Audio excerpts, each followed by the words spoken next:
Hello दोस्तों, तीन oil marketing कंपनियां IOCL, Bharat petroleum, Hindustan petroleum बड़ा लॉस बुक कर सकती है। इसके बारे में दोस्तों वीडियो में हम बात करेंगे। यहां पर क्या हो रहा है, क्या फ्यूचर के ट्रिगर्स है, किस कंपनी को ज्यादा नुकसान होगा, किसे कम नुकसान होगा, हम उसके बारे में दोस्तों इस वीडियो में बात करेंगे। सबसे पहले हेडलाइन है कि ये तीनों कंपनियां मिलकर जो कंबाइंड लॉस जो है 10,700 करोड़ का ये बुक कर सकती है। तो ये इकोनॉमिक टाइम्स में मैं ये आपको बता रहा हूं, इकोनॉमिक टाइम्स में जहां पर बताया गया है आईओसी, भारत पेट्रोलियम और हिंदुस्तान पेट्रोलियम 10,700 करोड़ का नुकसान कर सकती है। कब कर सकती है?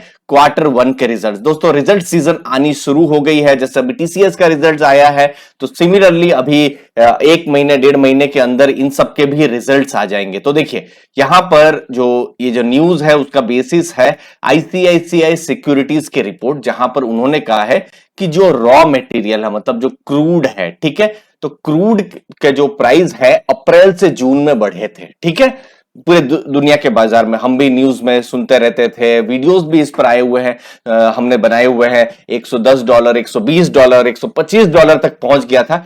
लेकिन पेट्रोल और डीजल के जो प्राइसेस थे वो रिवाइज नहीं हुए थे। ये हम आप दोनों ही कंफर्म कर सकते हैं अपने घर के आसपास। जब हम पेट्रोल की गाड़ी अपना यूज कर रहे हैं या डीजल की गाड़ी जब हम यूज कर रहे हैं तो किसी को तो नुकसान उठाना पड़ेगा। तो वो नुकसान उठाया है जो मार्केटिंग कंपनियां हैं इन तीनों ने। तो यहां पर 90% जो बिजनेस है भारत का, आईओसीएल, भारत पेट्रोलियम और हिंदुस्तान पेट्रोलियम ही ये तीनों कवर करते हैं और इनको यहां पर एक नुकसान बिल्कुल होने की उम्मीद है और हुआ भी है। इनफैक्ट आईसीआईसीआई सिक्योरिटीज ने कहा है कि वो 12 से 14 रुपए पर लीटर पेट्रोल और डीजल में वो नुकसान उठा रहे हैं। तो वो नुकसान उठा रहे हैं तो कहीं ना कहीं उसका फर्क आएगा। तो जब Q1 के रिजल्ट्स आएंगे तो हमको पता चलेगा। तो मार्केटिंग जो कंपनियां हैं, मार्केटिंग डिवीजन है, वहां पर उनको नुकसान हुए हैं।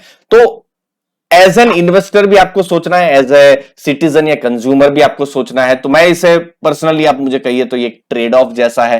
देखिए इन्फ्लेशन हम लोग की लाइफ में है, पिछले 6-7 महीनों में बहुत ज्यादा है। घर का बजट आप देख लीजिए कितना बढ़ा हुआ है।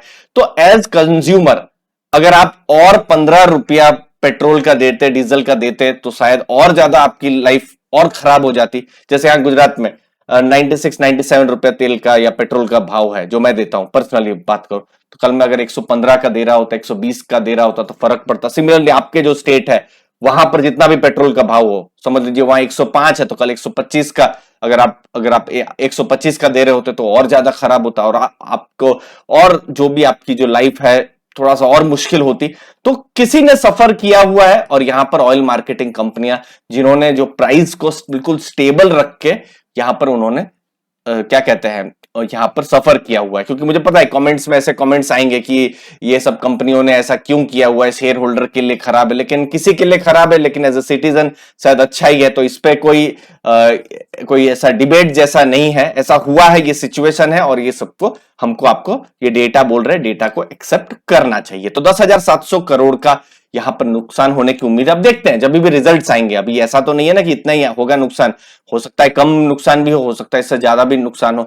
कम नुकसान होता है तो शायद मार्केट इसको पॉजिटिवली भी ले ले, और अगर ज्यादा नुकसान होता है तो फिर देखते हैं मार्केट कैसे उसको भी लेती है। अब यहां पर हो क्या रहा है, तो देखिए मार्केटिंग के जो मैंने बात कही कि मार्केटिंग में 12 से 14 रुपया का जो है नुकसान हो रहा है। कुछ कुछ एस्टिमेट 11 रुपया कह रहे हैं, कोई 15 रुपया भी कह रहा है। तो एस्टिमेट्स हैं। लेकिन रिफाइनिंग कंपनीज हैं, तो रिफाइनिंग कंपनीज हैं तो उनके जो रिफाइनिंग के जो मार्जिन्स हैं वो मजबूत हैं, जो कि एक पॉजिटिव चीज है। तो कुछ हद तक जो लॉसेस जो है वो ऑफसेट हो जाएंगे। अब वो ऑफसेट ऐसा नहीं होगा कि हर कंपनी 50% मार्केटिंग 50% रिफाइनिंग करती है, दोनों 0-0 हो जाएगा। नो, इसमें किसको कम इंपैक्ट होगा तो वो है इंडियन ऑयल को, ठीक है ना, क्योंकि उनका रिफाइनिंग टू मार्केटिंग रेशियो जो है थोड़ा बैलेंस्ड है, ठीक है।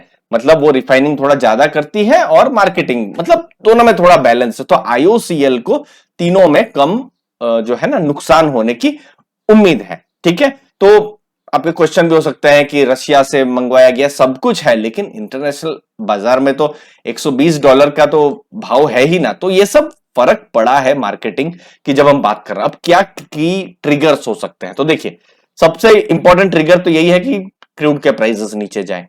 जो अभी जब मैं वीडियो बना रहा हूं तो $100 के पास में है बैरल, ठीक है। तो ये जितना कम जाए कंपनियों के लिए उतना अच्छा हो जाएगा, तो उनके एटलीस्ट कुछ ब्रेक इवन से ऊपर कुछ प्रॉफिट्स आने शुरू हो जाएंगे, तो वो बहुत जरूरी है। अब क्रूड के प्राइस कम जाए तो बढ़े क्यों थे, तो कोविड के बाद रिकवरी एक बहुत बड़ा रीजन था, लेकिन ये रशिया यूक्रेन वाला इशू बहुत बड़ा नेगेटिव, बहुत बड़ा डेंट हो गया है।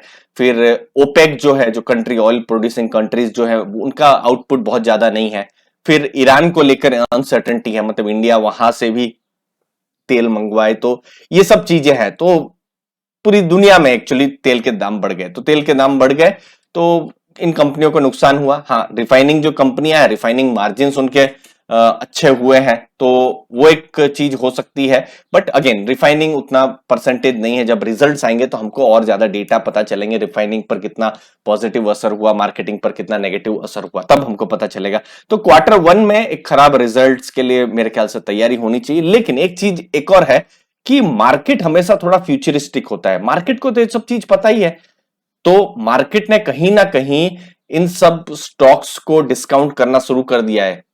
अब भारत पेट्रोलियम, एचपीसीएल, सबके प्राइस देखिए। एचपीसीएल कहाँ 6-9 महीनों के पहले 300 के आसपास था, अभी तो घट गया है। सेम भारत पेट्रोलियम की भी आप हालत ले लीजिए, 400 के आसपास था, अभी 300 के 310 320 के आसपास है। सेम आईओसीएल में तो चलिए बोनस का एडजस्टमेंट हुआ है। तो ऑलरेडी ये लोग अपने जो हिस्टोरिकल जो है, आप जैसे पी रेशियो में, ये हिस्टोरिकल नीचे ही है। मुझे नहीं पता आप देख पा रहे हैं कि नहीं। देखिए ये आईओसीएल का ये 5 साल का मैं पी रेशियो का ग्राफ लाया हूं, ये लगभग 5 साल का पी रेशियो लगभग 7 के आसपास है, जो अभी ट्रेड कर रहा है 4 के आसपास में। तो सेम आपको प्राइस टू बुक मल्टीपल आपको देखने को मिलेंगे भारत पेट्रोलियम में भी। पी रेशियो भारत पेट्रोलियम और जो आईओसीएल और सब में, आप हिंदुस्तान में भी वही देखने को मिलेंगे। तो शेयर प्राइस भी करेक्ट यहां पर हुआ है। तो यहां पर बस दो ही चीज है, जितना एंटिसिपेट कर रहे हैं उससे ज्यादा नुकसान ना हो जाए। उससे ज्यादा नुकसान होगा जब भी रिजल्ट्स आएंगे तो फिर मार्केट और थोड़ा पनिश कर सकती है। कम नुकसान होता है तो मार्केट शायद पॉजिटिवली रिएक्ट कर जाए, वी डोंट नो कि किस हिसाब से वो होगा। नए टारगेट्स भी आएंगे और ऑलरेडी डाउनग्रेड्स इन सबके ऑलरेडी हो चुके हैं, शेयर प्राइस भी नीचे जा चुके हैं।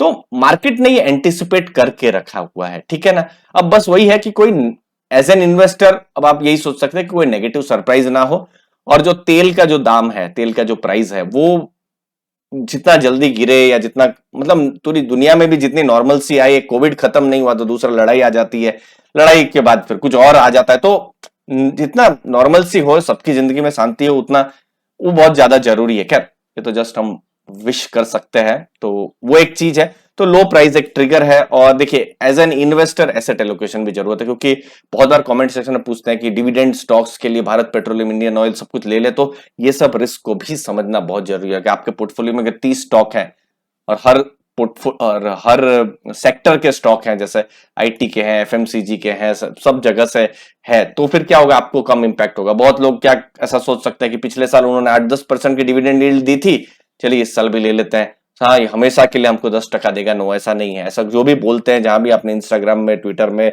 या फेसबुक में या यूट्यूब में सुना होगा, ऐसा नहीं होता। ये साइक्लिकल बिजनेस होते हैं, तो वो रिस्क को ध्यान में रखना ही बहुत ज्यादा जरूरी हो जाता है इन्वेस्टर्स के लिए। तो इसीलिए एसेट एलोकेशन बहुत ज्यादा जरूरी है, जिसके बारे में हम बार बार कहते हैं। तो उसको आप ध्यान में रखें। आपके पोर्टफोलियो में अगर ये 2% है तो शायद आपको उतना फर्क नहीं पड़े, लेकिन आपके पोर्टफोलियो में 40% है ये 3 स्टॉक्स, तो ऑलरेडी आपको फर्क पड़ चुका है पिछले 6-9 महीनों में। तो इसीलिए उन सब चीजों को, रिस्क को भी ध्यान में रखिए जब भी आप इन्वेस्ट कर रहे हैं। और इन मार्केट है, मार्केट में लर्निंग होती ही रहती है, और इन सब लर्निंग पर ही मेरा फोकस रहता है। इनफैक्ट शनिवार को मैं एक मास्टर क्लास भी ले रहा हूँ वेल्थ मैनेजमेंट, वेल्थ क्रिएशन के ऊपर, कि कैसे एक सही स्टॉक को आप चुन सकते हैं, एनालाइज कर सकते हैं। उस मास्टर क्लास को भी आप देख सकते हैं, मैंने डिस्क्रिप्शन में उसकी लिंक भी दी हुई है दोस्तों। तो आपके समय के लिए बहुत बहुत धन्यवाद। Thank you very much. धन्यवाद।